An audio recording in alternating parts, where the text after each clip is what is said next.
I think that we forget that it's there. I think it's still there, and there's I've been the mindset of being innovative, but it's morally flawed. That argument, logically flawed, but it's still being burnt.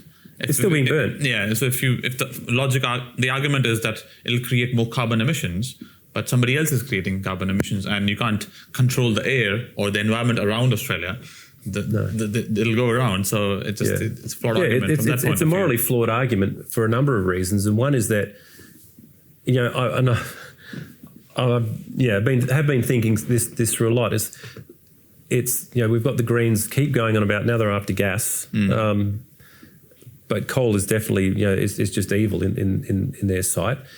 Yet I won't listen to a moment of their arguments until I see them protesting outside the front of the Chinese consulate and other consulate, maybe the Indian consulate as well, because India's building coal-fired power stations at a fairly large rate. So if you're really, really serious about that, we've been knocking down our coal-fired power stations and we've been shutting them down. Australia's on that track. I don't necessarily think that's the smartest thing to do, but as long as we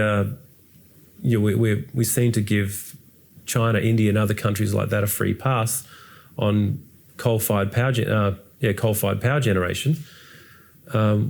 We shouldn't be preventing ourselves from having it. I know they use that argument. Oh, Australia needs to lead the world in all of this. It's like, well, are we? Are they? Is China following us? In this respect. I'm not convinced. Mm-hmm. The defense and the defense industry are two different parts, and as you said, that one of your research or your studies is focused on oil and gas and defense. So, if you can talk more on the idea of creating how defense industry or how a fledgling or thriving defense industry can provide the idea of being sovereign and the sort of sovereignty for a country. Not sovereign capability. Yeah.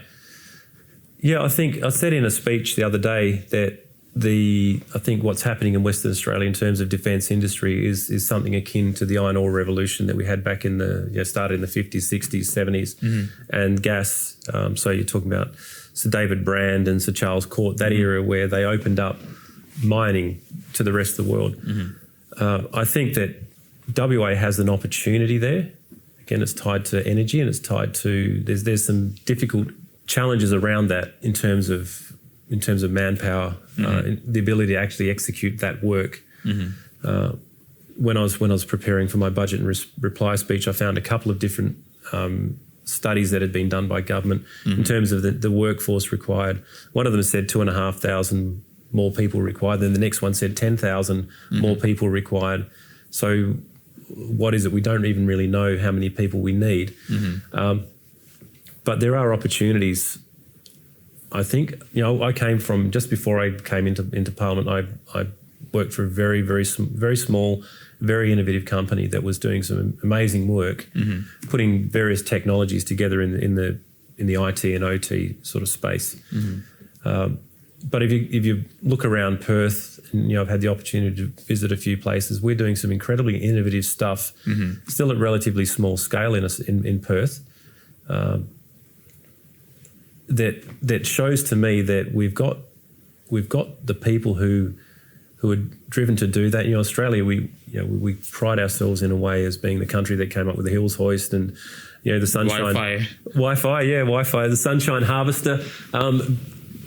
I think that we forget that it's there. I think it's still there, and there's I've been the mindset of being innovative. Oh, it's incredible. I've spent a fair bit of time around people within the defence industry networks in Perth, and just getting to know who's who, and finding out all of these little companies that are doing these amazing things in drone tech, which is exploding in terms of its requirement, and it's one of those disruptive technologies, and it's been disruptive in the Ukraine war.